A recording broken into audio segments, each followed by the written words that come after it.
Friends, we are going to discuss link between nephrotic syndrome and vitamin D today. Let's start with a patient who was born in 2004 and developed nephrotic syndrome at the age of 7 years. Swelling starting from face going to whole body as usual. His investigations showed that it was a garden variety of nephrotic syndrome, and he started with oral steroids, continued for 21 days, and the thing relapsed after 1 month of stopping the medicine, and this thing kept on happening till 3 years. At 10 years, he was tested for vitamin D, was given starch dose of vitamin D along with B12 and lifestyle modifications which stressed on complete bowel evacuation and only fruits and vegetables till his disease subsided.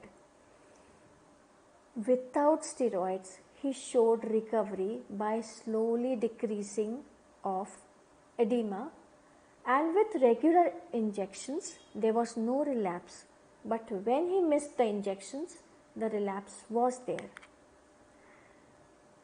Anthropometry was showing very nice results.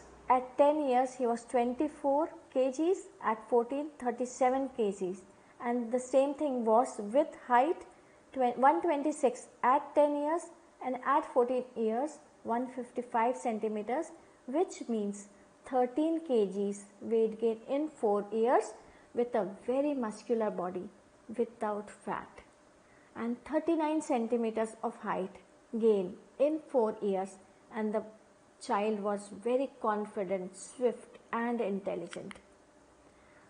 So I wanted to say, when a catch-up growth is great, that is 5 kgs above expected and 15 centimeters above expected, we are traveling on a path of truth for recovery, and the percentiles also improved on graph, and whenever he missed his injections, the disease relapsed. So we want to know the logic behind his recovery, why he recovered on being on vitamin D and fruits and vegetables. So we first study the similarities between vitamin D and steroids. Both are anti-inflammatory, both regulate the gene expression, both are lipophilic, and both are called hormones. And there is structural similarity between vitamin D and steroids. They bind to nuclear receptors, they modulate the immune response. And see here, that upper one is our typical steroid, the lower one is corticosteroid, that is vitamin D, and there is a minor change in the structure. See around B, otherwise the structure in both the molecules is very similar. But there is a large difference in action.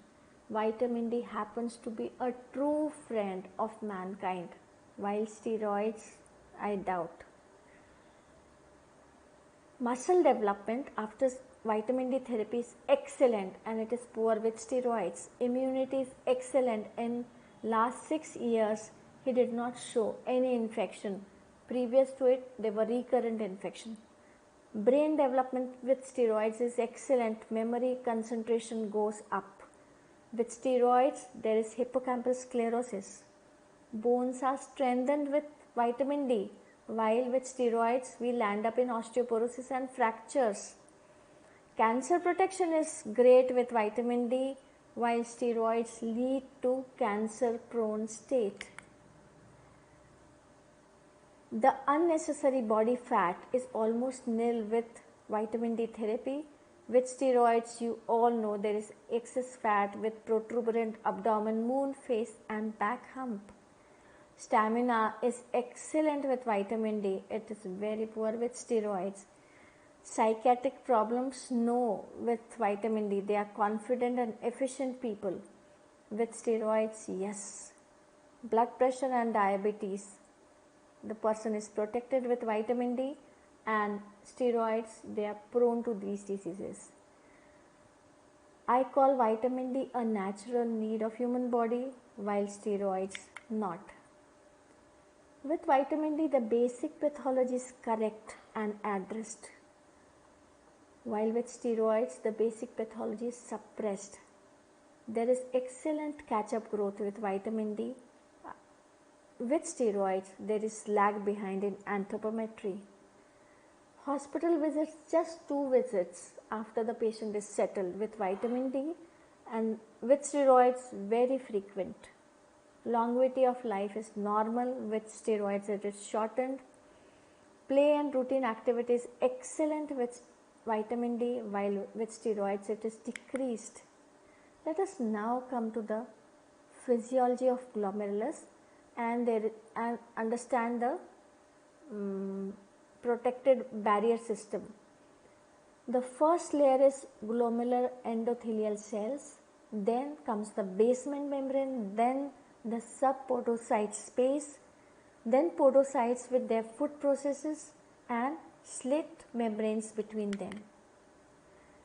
And this barrier system gives a protection that proteins larger than 69 kD are not filtered in urine. So the major barrier gives us an excellent filtration. When 40 grams of protein is given to kidney, only 4 milligrams is excreted in urine. Let us now understand the antibody-antigen mechanisms of pathophysiology of nephrotic syndrome. And a very interesting experiment was carried out.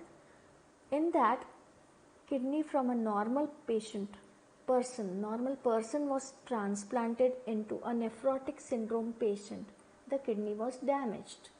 And in another experiment, a kidney from nephrotic syndrome patient was given to a normal person and the kidney was damaged.